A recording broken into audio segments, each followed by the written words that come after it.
Hasta la Vista. Pat picked up the cup of coffee, then put it down again. It was too hot. Actually, it wasn't coffee at all, at least not the way the Americans drank it. The Mexicans call it café con leche, and it was half coffee and half milk.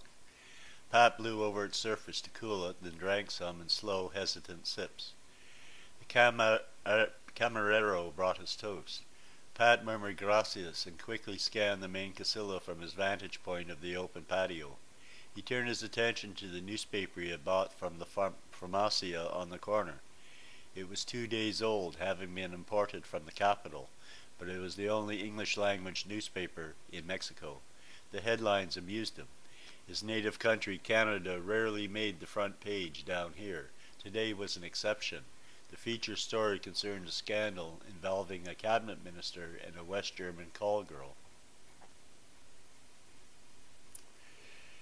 It was one of the back pages, however, which made the lines in his face tighten and was responsible for his toast getting cold. It was a small item about 4 Americans and 2 Canadians being busted for possession of several kilos of marijuana. They were being held without bail at the Acapulco city compound. Normally Pat would have read an item like this and gone on to finish his breakfast. This was different, though. The 2 Canadians were from his hometown. Furthermore, he recognized their names. His first impulse was to go and see them. They weren't exactly close friends, more like friends of friends. He had met one of them, but only once, and his face was blurred in his memory. His second impulse was caution. There was nothing he could do to help them, and it might be dangerous to get involved. His coffee was cold. He left a few pesos for his unfinished breakfast and returned to his motel room.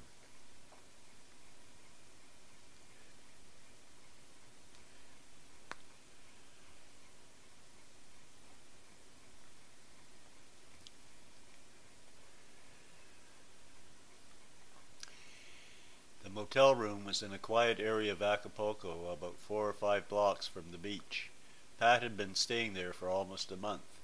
He still had about $300 left, and with careful management he could stay here for another 3 or 4 months. Mexico was important to him. For the first time in his life he had an independent income and was living the adventurous life of an expatriate. He was writing a novel and felt not a little like Hemingway. He would wake early and go for a swim in the ocean, followed by a freshwater shower to wash away the salt.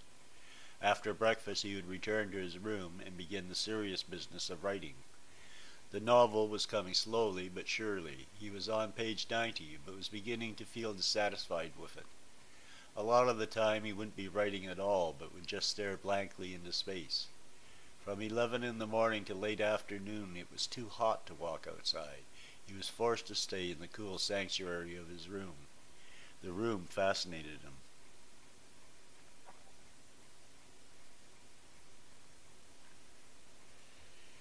A large tropical fan hung from the ceiling, and its blades rotated slowly with a dull, monotonous hum. The roof was covered with overlapping half-circle baked red clay pipes. This made the roof waterproof, yet allowed the hot air to rise and escape. Similarly, the brick walls were latticed above head level, and the door was composed of horizontal slats at an angle to provide privacy, and yet allow a maximum amount of ventilation. The brick walls were whitewashed. The room was simple and bare. The only furniture was a bed, a desk, and a chair. On the average, he worked about 5 hours a day, and finished up when Richard came about 4 in the afternoon. Richard usually carried some grass with him, and they would smoke up before going out for supper. Richard was an American, originally from San Francisco, but had lived as an expatriate in Spain for several years. He received a check from the U.S. every month. Pat didn't know why. Richard never told him. Out of politeness, Pat never asked. He was in his early 30s, at least 10 years older than Pat. They had met in a bar his first week in Acapulco, and found out they shared a common love for cerveza, Mexican beer, chess, marijuana, and philosophy. Since then, they had spent almost every evening together. They sat down at a restaurant and ordered beefsteak and French patates frites and a couple of beers. Pat told him about the article in the paper. Richard was sympathetic but cautious about getting involved. "It's your friends," he said simply. They decided to score some gold smoke and took a taxi to the Zono Rojo. The Zono Rojo was the red light district of Acapulco. It wasn't in Acapulco itself, which as a tourist center was kept surreptitiously clean, but on a hilly suburb in the nearby hills. Here everything was wide open. As soon as Pat got out of the cab, a young American his own age tried to sell him a watch for $5, explaining the girl he had been with was so good that he just had to go back for seconds. Pat shook his head and found his way through the complicated maze of lights. Several times they passed a brothel where the Rameras sat out front on wooden benches, some of them parting their legs and making lewd remarks and soft invitations. Right next door there is likely to be a small police station, and next to it a brothel identical to the first. Soon they left the main street and followed the narrow alleys. Joe lived in a two-room mud dwelling. The outer room was a porch where he had hung mosquito netting in a hammock. Joe was a Negro originally from San Francisco. He'd come to Mexico 18 years ago and stayed ever since. He didn't ever expect to go back to the States. Pat and Richard bought a couple of ounces of Acapulco gold.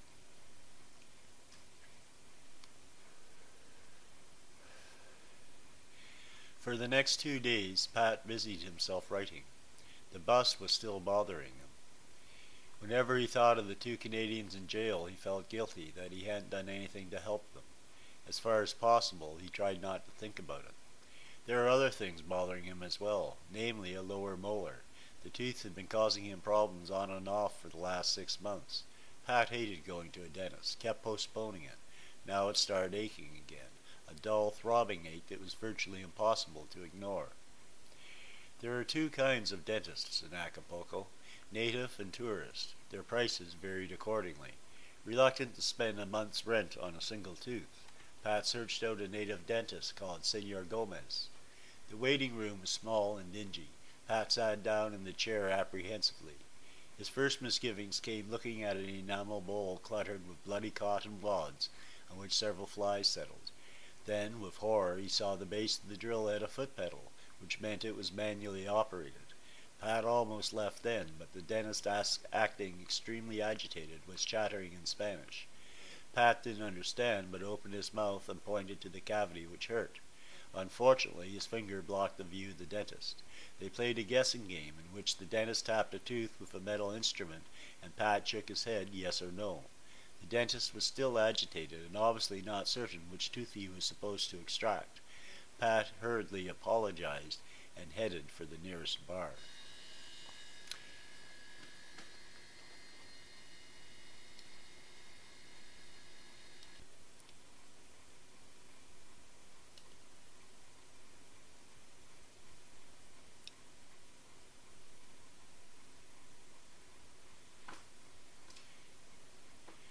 The waiting room was small and dingy. Pat sat down in the chair apprehensively. His first misgivings came looking at an enamel bowl cluttered with bloody cotton wads on which several flies had settled. Then, with horror, he saw the base of the drill had a foot pedal, which meant it was manually operated. Pat almost left then, but the dentist, acting extremely agitated, was chattering in Spanish. Pat didn't understand, but opened his mouth and pointed to the cavity which hurt. Unfortunately, his finger blocked the view of the dentist. They played a guessing game in which the dentist tapped a tooth with a metal instrument, and Pat shook his head yes or no. The dentist was still agitated, obviously not certain which tooth he was supposed to extract. Pat hurriedly apologized and headed for the nearest bar. In the morning, he stopped at the Pharmacia to get a package of 222s and a copy of the Mexico City News. He ate breakfast as usual at the restaurant and skimmed through the pages of the newspaper while waiting for his coffee to cool. A Canadian middle-aged couple were claiming the Acapulco police had planted them with a single marijuana cigarette and attempted to extort $1,000 for dropping the charges. The indignant couple contacted the Canadian embassy, which secured their release. There was another article about the 4 Americans and 2 Canadians as well. It was almost identical to the first article. They were still being held in Acapulco. There was no mention of either bail or the embassy. Pat threw down the paper in disgust. The embassy might not even know about them. Somebody had to do something. He made a decision and returned to his motel room. Later that morning, when his personal supply of marijuana had been stashed on a pier about a mile from the center of town, he started asking directions to the prison. It was a large mud brick building painted a cream yellow and not particularly conspicuous from the outside. As soon as he passed through the gate, however, he was met by armed guards who directed him to an office in the inner courtyard. Pat entered the office hesitantly. An officer sat in his chair, resting his legs on top of his desk. A revolver lay on the green blotter. Pat asked for the two Canadians. Their faces darkened, then broke into laughter. They spoke to him in Spanish, amused by his concern, frustration, and lack of facility in that language. Finally, the one behind the desk opened his drawer, took out an envelope, opened it, and handed it to Pat. Pat didn't take it. From where he was standing, he could see it contained marijuana. The officer persisted. Pat shook his head again and again. It was a tricky situation. If he took it, they might arrest him for possession of marijuana. On the other hand, since he refused it, it was obvious that he knew what it was. At that moment, another officer lifted a package of pipe tobacco from Pat's hip pocket. Pat swung around in anger. The officer started to walk away. Pat delayed a moment in shock, then realized he might be planted. He took several steps forward and grabbed the package back. The officer grabbed his gun, but the man behind the desk restrained him. The atmosphere changed. They took his name and the address of his motel room, then led him to a dimly lit corridor. There was a heavily screened window and a wooden bench. Pat preferred to stand. After waiting about 15 minutes, he heard a door clang and a man's face appeared at the screen. It was the face of a young man, even though the cheeks were hollow and the head was shaven bald. Pat hesitated, then quickly introduced himself, naming a mutual friend in Hamilton. The suspicion slowly faded from the prisoner's face. "I was wondering if there was anything I could do for you," Pat offered. "Do you have lawyers? Has the embassy been informed?" "We have lawyers. The embassy knows," he said sullenly. "What about medicine?" Pat queried. The prisoner touched his hollow cheeks and smiled wanly. "Dysentery," he explained. "The thing we need most is money. We have to buy our own food and cigarettes. We also have to pay the guards to keep from being robbed or raped by homosexual prisoners. I have a few dollars and pesos on me," Pat offered. "I could lay them on you." The prisoner shook his head. "If you gave it to the guards, they would keep it. Visitors' Day is tomorrow. You can give it to me then if you wish. Visitors can come into the compound then and stay all day." "Okay," Pat said quickly. "I'll come around 10 o'clock and bring fresh fruits and cigarettes." Just then the guard indicated their time was up. "Do you play chess?" The prisoner nodded. "I'll bring a board." "It'll be like a picnic," the prisoner smiled. "But come clean. They search you twice, coming in and going out." Pat was glad to leave the stuffy corridor and the military atmosphere of the prison courtyard. The experience had left him shaken. It was good to breathe the fresh air of the streets again. It was early afternoon, siesta time. All the shops were closed and the streets deserted. Several times he caught a glimpse of a man following him. At first he thought it might be just his paranoia, but by the time he had reached his hotel room, all doubts had been removed. Richard came at 4. They immediately went to a nearby bar where they commonly drank beer and played chess. This particular night they ignored the chessboard and slowly drank their cold beers while Pat related what had happened that morning. "You don't believe me," Pat said accusingly, as he observed the incredulous expression on Richard's face. "Writers have been known to exaggerate," Richard grinned. Pat thumped the table with his fist. "I swear it's true. I was actually followed back to my motel." "Listen," Richard said calmly. "I'm supposed to have dinner tonight with a friend who worked here for the CIA." "CIA?" Pat interrupted. It was his turn to appear incredulous. "Used to," Richard said complacently. "At least that's what he tells me." He paused a moment, then grinned. "Of course, he's also told me he's a Martian, but that's a different story." "Oh, come on," Pat objected. "Is he on the level?" Richard shrugged his shoulders. "I'm eating supper with him and his family in an hour. I'm sure you'll be welcome also. Come along and see for yourself. He might have some idea on how to help your friends." The ex-CIA agent was an unemployed engineer from Los Angeles. He was presently constructing a nativity scene in return for board at a local motel. Pat and Richard ate supper with the engineer, his wife, and their 2 children. After dinner, the men were left alone, and Pat explained the situation. "My advice is to stay clear of them," he said, lighting his pipe. "They're in deep trouble, amigo." "Why?" Pat questioned. "Is possession of marijuana, even 6 kilos, so serious an offense down here?" "Serious enough. There's much more to it than that," the engineer said, relighting his pipe. "I'm retired from the CIA," he assured them, "but I still have a few contacts in the service. I'm familiar with the case." "About a year ago," he continued, "counterfeit American bills began showing up in Mexico. $100 bills, as a matter of fact. It was a large-scale operation. It took the combined efforts of the CIA, the FBI, Interpol, and the Federales to crack it. We finally traced the ring back to 2 Americans. One of them has been held for 6 months in Mexico City without trial. The other American, more importantly, the plates, were still at large. The other American rented a villa here in Acapulco. He was arrested 2 weeks ago, along with your friends who were staying at his house. The marijuana provided a convenient excuse. All of them will probably be held until the plates are found." "But surely the 2 Canadians weren't involved in this. They've only been in Mexico for a couple of months," Pat objected. The engineer shrugged his shoulders. "I've given you my advice, and that is, don't get involved." As etiquette demanded, the conversation passed to other things. It was past 12 when Richard and Pat left the engineer and walked along the beach towards the pier. They felt safe to smoke here, since there is only one approach, and they had a clear view for several hundred yards. Pat handed him the joint. "I can't. I promised the Canadians I'd bring them fresh fruit and cigarettes tomorrow."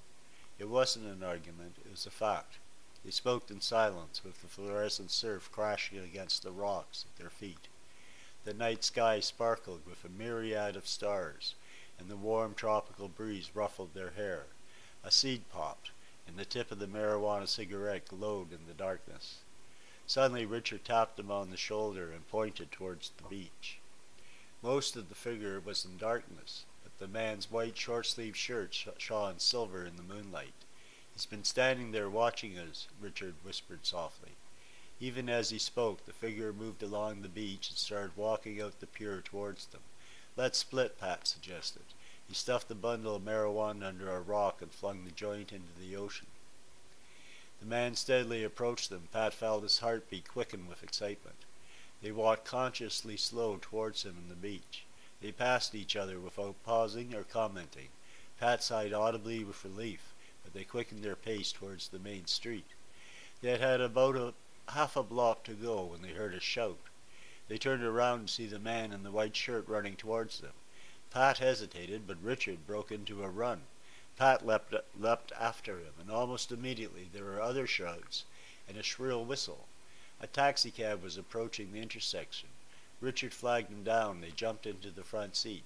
The driver started the cab, went 20 feet, and braked. They could hear the whistle and shouting. "Acapulco," Richard insisted. $10 Americano, he pleaded, waving the bills in his hands. The driver revved his engine, peeled for another 20 feet, and braked sharply.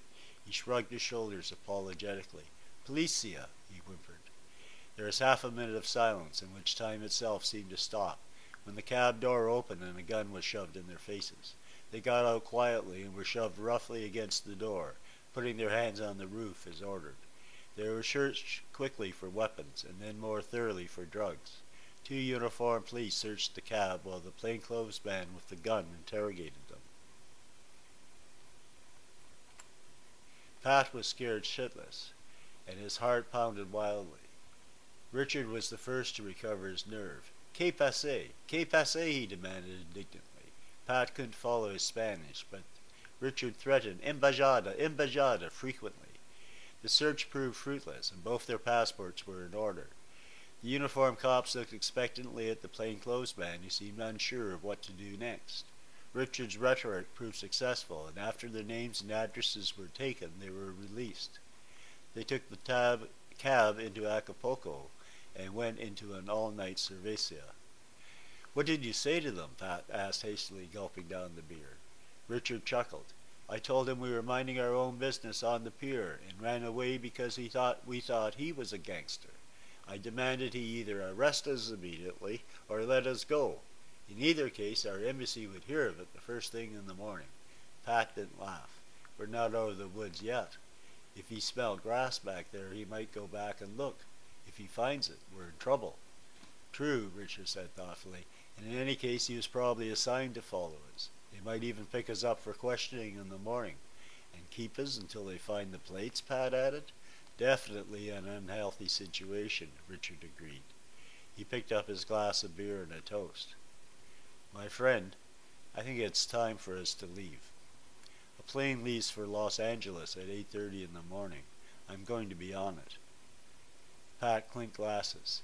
I guess I'll take the next bus to Mexico City, and then a train to the border. They downed their beer. Richard wiped the foam from his lips. Hasta la vista. He shook hands and paused, and left, pausing only momentarily at the swinging doors to look back and grin. Pat had 2 more bottles of beer, then left the bar and walked back to his motel room. He was paid up 2 weeks in advance, but under the circumstances that didn't matter. He didn't want anyone to know in advance that he was leaving. He took only a few minutes to pack a suitcase. He picked up his notebook manuscript, scanned through it, and decided to leave it on the table. It wasn't very good anyway. He also left a sweater and extra shirt on the chair. If anyone looked in his room, the clothes and the manuscript would indicate he was only temporarily absent. All of these precautions were probably not necessary, but if they were, they might buy precious hours' start. The bus depot was crowded with men, women, babies, baskets, and chickens. He kept glancing apprehensively at his watch and the sign painted Salida. The bus wouldn't leave until 6 a.m., but any moment he expected the federales to reappear. Time passed intolerably, but he boarded the bus without incident, and sighed with relief as the engine caught and it pulled into the street. He lit a cigarette to steady his hands and tried to slow down the multitude of thoughts racing through his brain. He felt bad about not going back to visit the Canadians, but reasoned that he would feel even worse locked up with them. He wondered if the policia would meet him at the bus depot in Mexico City, and decided if they didn't, he would cut his hair and shave his beard so he couldn't be picked up on description. He wondered if he'd ever make it back to the U.S. border. He wondered if Richard L. Hearn would catch his plane, and hoped that somewhere, sometime, he would meet him again. The end.